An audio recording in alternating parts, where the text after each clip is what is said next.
So you want to become a cop or a police officer, then this video is definitely for you. In this video, we're going to talk about how you can become a police officer. We'll cover issues such as the requirements, what a police officer does on a daily basis, the tips, and what you can do to see yourself becoming a police officer. So if you watch this video until the end, then by then you will know what you need to do to become a police officer. So if this is the information that is talking to you, or if this channel is the kind of channel that has information that you're looking for, then don't forget to press that subscribe button. Also click on the notification bell so you're the first one to see my videos. Also, please click on that like button so that you give me courage to make more videos for you. So the police service offers a number of different careers. So you can become a police officer or you can become a civilian. So a civilian is those people who are working in the police station who are not wearing a uniform. And then if the other person is wearing a uniform, then it means that they are a police officer. So what is the job of a police officer? The job of a police officer is directly involved in preventing, combating, and investigating crime. So those are the three main things that you are responsible for when you become a police officer. So normally when the SAPS, that is the South African Police Service, when they're looking for new trainees to join them, they will then advertise on newspaper, social media, and also their website. But the main place to look for this is their website. I'll also include that in the description box. Once they have selected you for their training program, then you have to undergo 3 phases of training. This is called the Basic Police Development Learning Program. This program takes 21 months to complete. So phase 1, you will spend a month at a designated South African police station. And after that, you go to the second phase, which is the basic training phase. This is where you go into a police academy and spend 8 months there doing training. So when you are at the training academy, you get a salary, you get free meals and accommodation, and also medical aid. You will be using Pullman on their lowest membership plan. And then the last phase, so after completion of the basic training learning program, then they employ you as a permanent employee within the South African Police Service. And then you will go to the next phase, which is the last phase, which is the probation phase. So the probation phase is when you spend 12 months at a police station working there full-time and getting a salary. So on the third phase, you are no longer going to be staying at the police academy, so you won't be getting free meals, you won't be getting accommodation. You will have to find your own accommodation and you have to buy your own food. But mostly they place you at a police station where it's closer to home or your hometown, so that you can also travel to go to work. And then if you are not working close by, then you will have to find your own accommodation. Let's say you are from Limpopo and then they post you in the Northern Cape, then that means you will have to find your own accommodation and buy your own food. No more free lunch. So when you're going to work at the police station, you're usually working at a community service center, and you are a community service center official. There are different duties that you will be doing when you are working at that police station. For instance, you will be doing general inquiries. So when we come to the police station, we would normally talk to you, and then you would find out what kind of assistant we are looking for at that police station. And then the other one would be dealing with complaints that are laid by the public. And sometimes you would have to go to the scene to see what kind of complaint they are lodging with the police station. Other one is making arrests and detaining suspects. So that is one of your duties. And the other one is recording information about crimes on the SAPS database. So there are a number of careers that you can actually follow after you complete your traineeship as a police officer. So you can become an investigator at the Directorate for Priority Crime Investigation. You can also become a communication interception official. You can become a crime information gatherer. You can become a close protector. So these ones are the blue lights one. They are the one that provides close protection to identified and very important people, VIPs, like your presidents, your ministers. You are physically protecting them on foot and when they are traveling. So you will be stationed at the Presidential Protection Unit, or you can also become a bomb technician. Lastly, you can also become a general investigator. So you'll be responsible for investigating general crime and gathering comprehensive and complete evidence. And then they're saying that for you to become a general investigator, you must have at least 2 years functional experience. You must have completed a basic detective course, and you must be willing to undergo a polygraph and a psychometric testing and a security clearance whenever is required. So what are the requirements for you to become a police officer?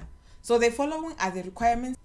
You must be a South African citizen in possession of a senior certificate, national certificate, vocational, safety in society. This they are going to need proof by means of a copy of your certificate. You must be able to speak English and one other language. It can be English or Venda, it can be English or Tsonga, English Zulu, English Xhosa, English Afrikaans. As long as you are not speaking one language, you also qualify to apply. You must be between the ages of 18 and 30 years old. So you must be between the ages of 18 and 30 years old on the closing date of the advertisement. You must not have any previous criminal convictions, and you must let them take your fingerprints, and background inquiries must also be made. So you must not have any tattoos that are visible on your hands, on your face, on your neck. As long as you are wearing a uniform and the tattoos are going to be visible, then you will not be successful when you are applying to become a police officer. You must be prepared to undergo the oath of office. You must be prepared to undergo and pass a medical examination. So they're going to check your body mass index, which is the BMI, and it must be less than 30, and your waist circumference must be plus or minus 102 centimeters for males and 88 centimeters for females. You must also pass and complete a physical fitness assessment, undergo and pass a psychological and integrity assessment as determined by the National Commissioner. You must undergo and pass a psychological and integrity assessment. You must be prepared to successfully undergo training.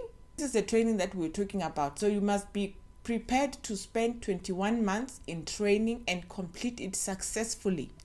You must be prepared to serve and be trained anywhere in the Republic of South Africa.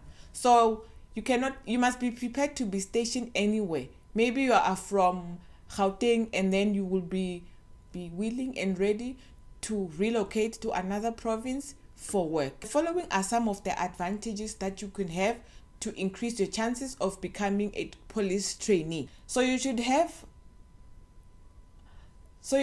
level 4 or above in English in your Matric. Also, if you have a national diploma or a degree, it also gives you advantage. You should have level 4 in English in your Matric. You should also have a national diploma or a degree. But then if you only have Matric, then you should apply. Don't just say this is only for people who have degrees and diplomas. If you have Matric, also apply. But they are saying that if you have level 4 or above in English in your Matric, and you have a national diploma or a degree, and anything that is on NQF level 6, then that gives you additional advantage. And also, if you have a driver's license, that also increases your chances of being selected for the police training. Because this job requires a lot of physical demands, applicants who have chronic illnesses or physical impairments or any other health condition that may lead to interruption of the training program may be excluded from participation in the program. So when they're doing the assessment, the physical assessment, check these videos. When they're doing the physical assessment like this one, then they're checking if you are fit enough to do the work. They are also warning about scammers who scam people and say they are going to give them training for being a police officer. So if you want to become a police officer, the only place that you will find the information is through their SAPS website. If it's not on their website, then it's fake. And then when you're doing the training at the training academy, there are only these academies that offer the training. If it's not any of these training academies, then that is also a scam. So be careful of a scam. As you can see, I went on Google and I typed SAPS. Then I'm going to click on the saps.gov.za website, and then I go to the menu button, and then I click on the careers, and then this is going to appear. Remember, we were talking about the Police Act and the Public Service Act. There also is an internship program, so they're looking for specific interns with specific qualifications, but ours is the one about police trainees. So we go to click on that, and then as you can see, there's currently an opening. They are currently looking for trainees, 5,000 of them, and it's closing on the 30th of June, so you still have time to apply. And the monthly salary is 4,500 per month. And then once you click on that, click on the police trainee, it's going to open a page. This is the page that they're going to be explaining what you're going to be doing, your salary, the phases that you're going to undergo for training, and also the requirements. And the added advantage that I spoke about, they also tell you how you apply. You must have a CV, copy of ID. It does not really need to be certified, because remember, I did a video about how anything that you are applying for in government does not really need to be certified. You can only go with certified copies after they call you for the interview. And then they talk about if you are successful, this is what's going to happen, and the closing date. So you can go back and then go take on the application form. And then there's the application form. You can just go to the internet cafe, print this one page, or go to the police station and ask them for a printout. Then you fill this form, you attach your CV and the qualifications, your ID documents, and then these are the places that you need to drop off your application form. They do say that applications can be hand delivered at there's Western Cape, there's Eastern Cape, and all our 9 provinces. So you can also call that number. So you can also call the number there and ask if more information. As you can see in Gauteng, they say you can hand in at any nearest police station, and you should also go there for any information. So if you are maybe in another province, then you must just call that number and ask if you can drop off at any police station. Because if you are in Limpopo and you are somewhere in Venda, then you can't exactly just go and drop in Polokwane. You need to travel, and it's a bit too far, and maybe you don't have money. So I'd suggest that you go to the police station and just ask them if it's possible for you to drop off your applications there. And then you can go back, and if you want to check the other openings, then you can go on the internships. You can see there's no information there, so they're not looking for anyone as yet. And then you can click on the Police Act, there are no posts. You click on the Public Service Act, there are no posts. So you must always be on the lookout on this website, which I will include in the description box. So if you like this video, please give it a thumbs up. That also gives me courage to create more videos for you. Also, don't forget to subscribe. Click on that notification bell so that you are the first person to know when I upload videos. So until we meet in the next upload, it's bye for me.